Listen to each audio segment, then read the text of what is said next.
Président James Collin, conseil de surveillance, professeurs, anciens élèves, amis, fiers parents, membres du conseil d'administration et diplômés de la plus grande université du monde. Je suis honoré d'être avec vous aujourd'hui parce que, avouons-le, vous avez accompli quelque chose que je n'aurais jamais pu. Si je réussis ce discours, ce sera la première fois que je finirai quelque chose à Harvard. Promotion 2017, félicitations. Je suis un orateur improbable, non seulement parce que j'ai abandonné, mais parce que nous sommes techniquement de la même génération. Nous avons marché dans cette cour à moins d'une décennie d'intervalle, étudié les mêmes idées et dormi pendant les mêmes conférences C10. Nous avons peut-être emprunté des chemins différents pour arriver ici, surtout si vous venez du Quat, mais aujourd'hui, je veux partager ce que j'ai appris sur notre génération et le monde que nous construisons ensemble. Mais d'abord, les 2 derniers jours m'ont rappelé beaucoup de bons souvenirs. Combien d'entre vous se souviennent exactement de ce que vous faisiez quand vous avez reçu cet email vous informant que vous êtes entré à Harvard? Je jouais à Civilisation et j'ai couru en bas, j'ai attrapé mon père, et pour une raison quelconque, sa réaction a été de me filmer en train d'ouvrir l'email. Cela aurait pu être une vidéo vraiment triste. Je jure qu'entrer à Harvard est toujours la chose pour laquelle mes parents sont le plus fiers de moi. Qu'en est-il de votre première conférence à Harvard? Le mien était Computer Science 121 avec l'incroyable Harry Lewis. J'étais en retard alors j'ai enfilé un t-shirt et je ne me suis rendu compte qu'après coup qu'il était à l'envers et à l'envers avec mon étiquette qui dépassait devant. Je n'arrivais pas à comprendre pourquoi personne ne voulait me parler, sauf un gars, KX Jin, il a juste accepté.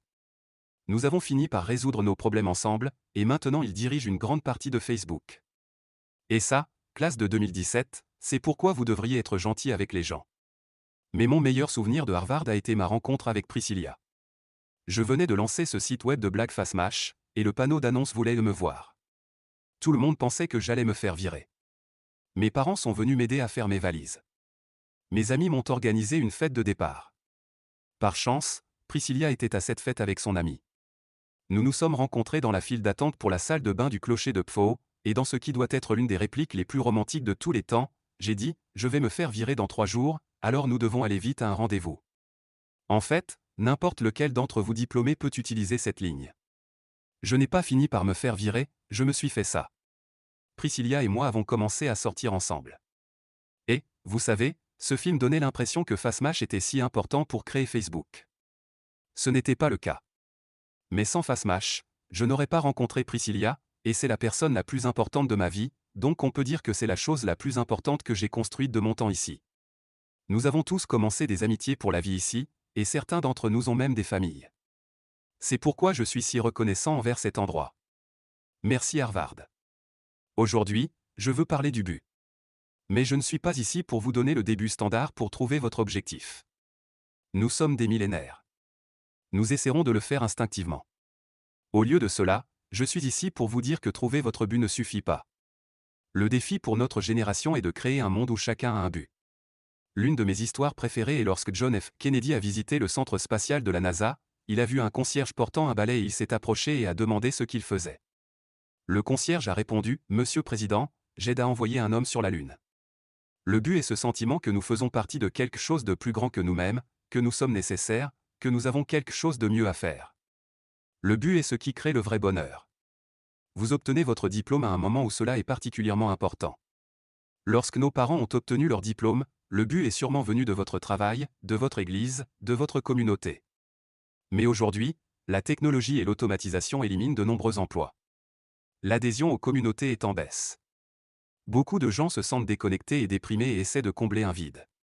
Au cours de mes voyages, j'ai rencontré des enfants en détention juvénile et des toxicomanes aux opioïdes, qui m'ont dit que leur vie aurait pu être différente s'ils avaient juste eu quelque chose à faire, un programme parascolaire ou un endroit où aller. J'ai rencontré des ouvriers d'usine qui savent que leurs anciens emplois ne reviennent pas et qui essaient de trouver leur place. Pour que notre société continue d'aller de l'avant, nous avons un défi générationnel, non seulement créer de nouveaux emplois, mais créer un sens renouvelé de l'objectif. Je me souviens de la nuit où j'ai lancé Facebook depuis mon petit dortoir à Kirkland House. Je suis allé chez Nosh avec mon ami KX. Je me souviens lui avoir dit que j'étais ravi de connecter la communauté de Harvard, mais un jour, quelqu'un connecterait le monde entier. Le fait est qu'il ne m'est même jamais venu à l'esprit que quelqu'un pourrait être nous. Nous n'étions que des collégiens. Nous ne savions rien à ce sujet. Il y avait toutes ces grandes entreprises technologiques avec des ressources. J'ai juste supposé que l'un d'eux le ferait. Mais cette idée était si claire pour nous que tout le monde veut se connecter. Nous avons donc continué à avancer, jour après jour. Je sais que beaucoup d'entre vous auront leurs propres histoires comme celle-ci. Un changement dans le monde qui semble si clair que vous êtes sûr que quelqu'un d'autre le fera. Mais ils ne le feront pas. Vous serez. Mais il ne suffit pas d'avoir un but soi-même. Vous devez créer un sens du but pour les autres. Je l'ai découvert à la dure. Vous voyez, mon espoir n'a jamais été de créer une entreprise, mais d'avoir un impact. Et comme tous ces gens ont commencé à nous rejoindre, j'ai juste supposé que c'était ce qui les intéressait aussi, donc je n'ai jamais expliqué ce que j'espérais que nous construisions. Quelques années plus tard, certaines grandes entreprises ont voulu nous acheter. Je ne voulais pas vendre. Je voulais voir si nous pouvions connecter plus de personnes. Nous étions en train de construire le premier fil d'actualité, et je pensais que si nous pouvions simplement le lancer, cela pourrait changer notre façon d'apprendre sur le monde.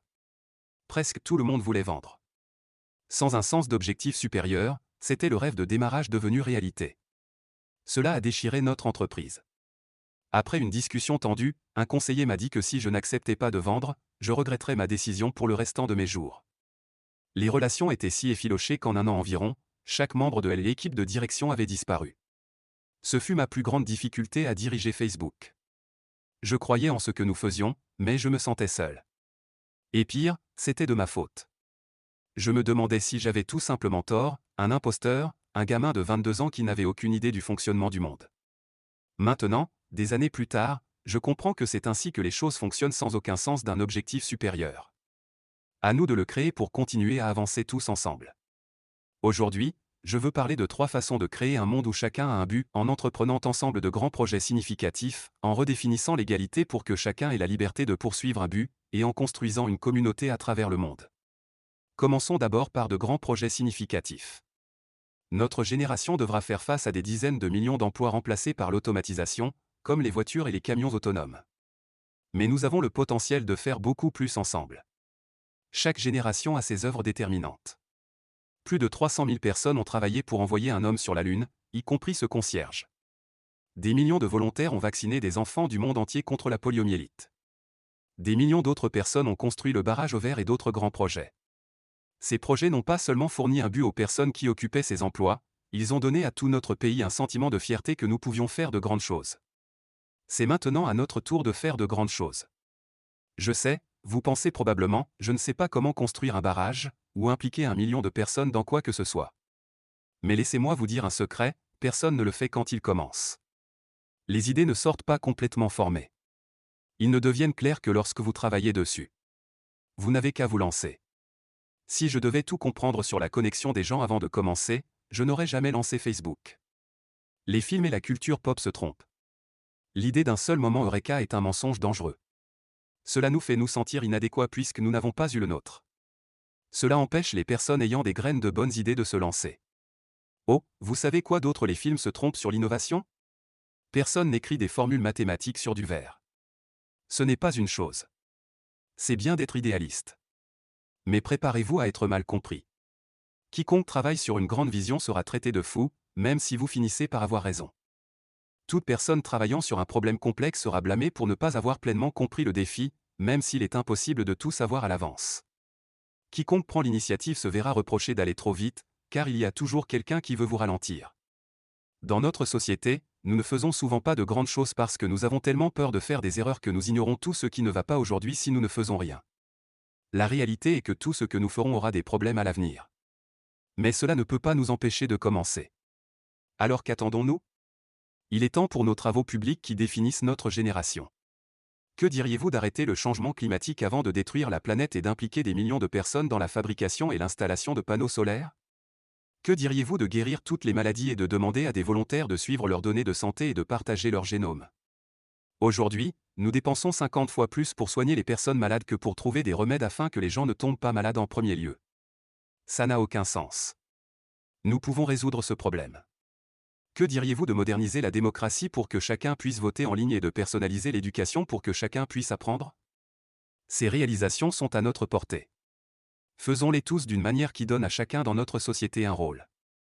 Faisons de grandes choses, non seulement pour créer des progrès, mais pour créer un but.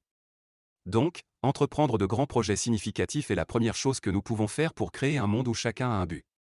La seconde est de redéfinir l'égalité pour donner à chacun la liberté dont il a besoin pour poursuivre son objectif. Beaucoup de nos parents ont eu des emplois stables tout au long de leur carrière. Maintenant, nous sommes tous entreprenants, que nous commencions des projets ou que nous trouvions un rôle. Et c'est super. Notre culture d'entrepreneuriat est la façon dont nous créons tant de progrès. Aujourd'hui, une culture entrepreneuriale prospère lorsqu'il est facile d'essayer de nombreuses nouvelles idées. Facebook n'est pas la première chose que j'ai créée. J'ai également construit des jeux, des systèmes de chat, des outils d'études et des lecteurs de musique. Je ne suis pas seul. J.K. Rowling a été rejetée 12 fois avant de publier Harry Potter. Même Beyoncé a dû faire des centaines de chansons pour obtenir Halo. Les plus grands succès viennent d'avoir la liberté d'échouer. Mais aujourd'hui, nous avons un niveau d'inégalité de richesse qui fait mal à tout le monde. Lorsque vous n'avez pas la liberté de prendre votre idée et de la transformer en une entreprise historique, nous sommes tous perdants. À l'heure actuelle, notre société est beaucoup trop indexée sur les succès gratifiants et nous ne faisons pas assez pour que tout le monde puisse facilement prendre beaucoup de photos. Avouons-le. Il y a quelque chose qui ne va pas dans notre système quand je peux partir d'ici et gagner des milliards de dollars en 10 ans alors que des millions d'étudiants n'ont pas les moyens de rembourser leurs prêts, et encore moins de démarrer une entreprise. Écoutez, je connais beaucoup d'entrepreneurs, et je ne connais pas une seule personne qui a renoncé à démarrer une entreprise parce qu'elle ne gagnerait peut-être pas assez d'argent. Mais je connais beaucoup de gens qui n'ont pas poursuivi leur rêve parce qu'ils n'avaient pas de coussin sur lequel se rabattre en cas d'échec. Nous savons tous que nous ne réussissons pas simplement en ayant une bonne idée ou en travaillant dur. On réussit aussi en ayant de la chance. Si je devais aider ma famille à grandir au lieu d'avoir le temps de coder, si je ne savais pas que j'irais bien si Facebook ne fonctionnait pas, je ne serais pas ici aujourd'hui. Si nous sommes honnêtes, nous savons tous à quel point nous avons eu de la chance. Chaque génération élargit sa définition de l'égalité. Les générations précédentes se sont battues pour le vote et les droits civiques. Ils avaient le New Deal et la Great Society. Il est maintenant temps de définir un nouveau contrat social pour notre génération. Nous devrions avoir une société qui mesure les progrès non seulement par des paramètres économiques comme le PIB, mais par le nombre d'entre nous qui jouent un rôle que nous trouvons significatif. Nous devrions explorer des idées comme le revenu de base universel pour donner à chacun un coussin pour essayer de nouvelles choses. Nous allons changer d'emploi plusieurs fois, nous avons donc besoin de services de garde d'enfants abordables pour nous rendre au travail et de soins de santé qui ne sont pas liés à une seule entreprise. Nous allons tous faire des erreurs, nous avons donc besoin d'une société qui se concentre moins sur nous enfermer ou nous stigmatiser. Et comme la technologie ne cesse d'évoluer, nous devons nous concentrer davantage sur l'éducation continue tout au long de notre vie. Et oui, donner à chacun la liberté de poursuivre un objectif n'est pas gratuit. Les gens comme moi devraient payer pour ça. Beaucoup d'entre vous s'en sortiront bien et vous devriez aussi. C'est pourquoi Priscilla et moi avons lancé l'initiative Chan Zuckerberg et engagé notre richesse dans la promotion de l'égalité des chances. Ce sont les valeurs de notre génération. Il n'a jamais été question de savoir si nous allions le faire. La seule question était quand. La génération Y est déjà l'une des générations les plus charitables de l'histoire. En un an, 3 milléniaux américains sur 4 ont fait un don et 7 sur 10 ont collecté des fonds pour des œuvres caritatives. Mais ce n'est pas qu'une question d'argent. Vous pouvez également donner du temps. Je vous promets que si vous prenez 1 heure ou 2 par semaine, c'est tout ce qu'il faut pour donner un coup de main à quelqu'un, pour l'aider à atteindre son potentiel. Peut-être que vous pensez que c'est trop de temps. J'avais l'habitude de. Lorsque Priscilla a obtenu son diplôme de Harvard, elle est devenue enseignante et avant de faire du travail d'éducation avec moi, elle m'a dit que je devais donner un cours.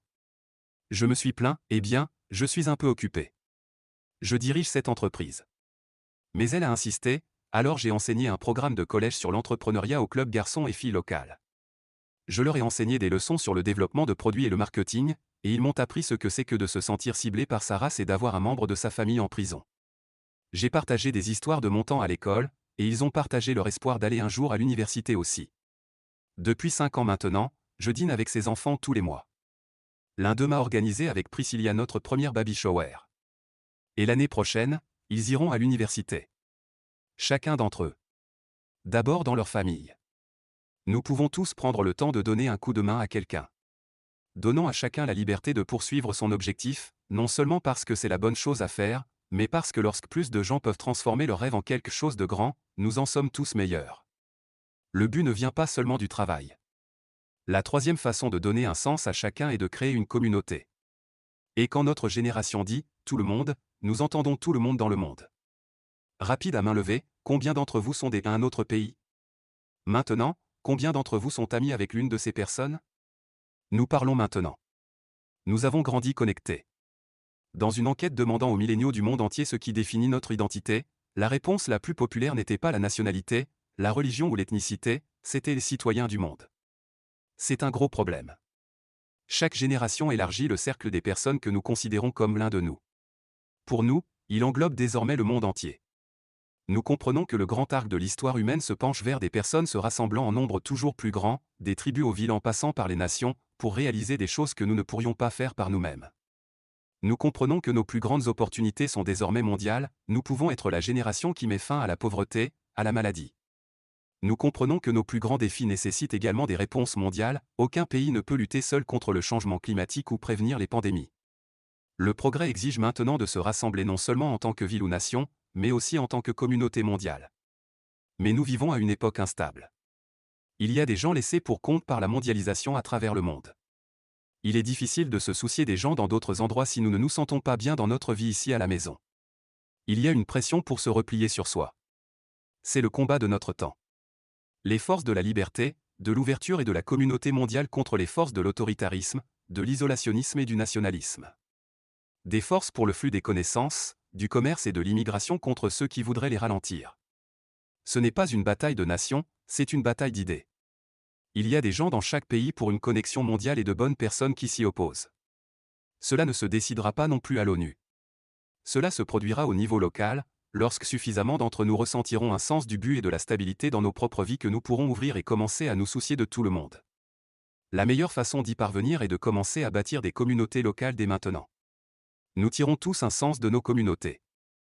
Que nos communautés soient des maisons ou des équipes sportives, des églises ou des groupes de musique, elles nous donnent le sentiment que nous faisons partie de quelque chose de plus grand, que nous ne sommes pas seuls, ils nous donnent la force d'élargir nos horizons. C'est pourquoi il est si frappant que pendant des décennies, l'adhésion à toutes sortes de groupes est diminuée jusqu'à un quart. Cela fait beaucoup de gens qui ont maintenant besoin de trouver un but ailleurs. Mais je sais que nous pouvons reconstruire nos communautés et en créer de nouvelles parce que beaucoup d'entre vous le sont déjà. J'ai rencontré Agnès Igua, qui est diplômée aujourd'hui. Où es-tu, Agnès? Elle a passé son enfance à naviguer dans des zones de conflit en Ouganda, et maintenant elle forme des milliers d'agents chargés de l'application des lois pour assurer la sécurité des communautés. J'ai rencontré Kayla Oakli et Nia Jen, diplômés aujourd'hui aussi. Se lever. Kayla et Nia ont lancé une organisation à but non lucratif qui met en relation des personnes souffrant de maladies avec des personnes de leur communauté prêtes à aider. J'ai rencontré David Razu Aznar, diplômé de la Kennedy School aujourd'hui. David, lève-toi. C'est un ancien conseiller municipal qui a mené avec succès la bataille pour faire de Mexico la première ville d'Amérique latine à adopter l'égalité du mariage, avant même San Francisco. C'est aussi mon histoire. Un étudiant dans un dortoir, connectant une communauté à la fois, et continuant jusqu'à ce qu'un jour nous connexions le monde entier. Le changement commence localement. Même les changements mondiaux commencent petits, avec des gens comme nous. Dans notre génération, la lutte pour savoir si nous nous connectons davantage, si nous réalisons nos plus grandes opportunités, se résume à ceci, votre capacité à construire des communautés et à créer un monde où chaque personne a un but. Promotion 2017, vous êtes diplômé dans un monde qui a besoin d'un but. C'est à vous de le créer. Maintenant, vous pensez peut-être, puis-je vraiment faire ça? Tu te souviens quand je t'ai parlé de ce cours que j'ai donné au Boys and Girls Club? Un jour après les cours, je leur parlais de l'université, et l'un de mes meilleurs élèves a levé la main et a dit qu'il n'était pas sûr de pouvoir y aller parce qu'il n'avait pas de papier. Il ne savait pas s'il le laisserait entrer. L'année dernière, je l'ai emmené déjeuner pour son anniversaire. Je voulais lui offrir un cadeau, alors je lui ai demandé et il a commencé à parler d'étudiants qu'il voyait en difficulté et a dit, vous savez, j'aimerais vraiment un livre sur la justice sociale. J'étais ébloui. Voici un jeune homme qui a toutes les raisons d'être cynique. Il ne savait pas si le pays qu'il appelle chez lui, le seul qu'il connaisse, le priverait de son rêve d'aller à l'université. Mais il ne se sentait pas désolé pour lui-même. Il ne pensait même pas à lui. Il a un plus grand sens du but et il va amener les gens avec lui. Cela dit quelque chose sur notre situation actuelle que je ne peux même pas dire son nom parce que je ne veux pas le mettre en danger. Mais si un lycéen qui ne sait pas ce que l'avenir lui réserve peut faire sa part pour faire avancer le monde, alors nous devons au monde de faire aussi notre part. Avant que vous ne franchissiez ces portes une dernière fois, alors que nous nous asseyons devant l'église du souvenir, je me souviens d'une prière, Michebérak, que je dis chaque fois que je suis confronté à un défi, que je chante à ma fille en pensant à son avenir quand je la mets au lit. Il dit, que la source de force, qui a béni ceux qui nous ont précédés, nous aide à trouver le courage de faire de notre vie une bénédiction. J'espère que vous trouverez le courage de faire de votre vie une bénédiction. Félicitations, classe de 2017. Bonne chance. Encore une fois merci à James Collin qui a été ma plus grande inspiration dans ma vie.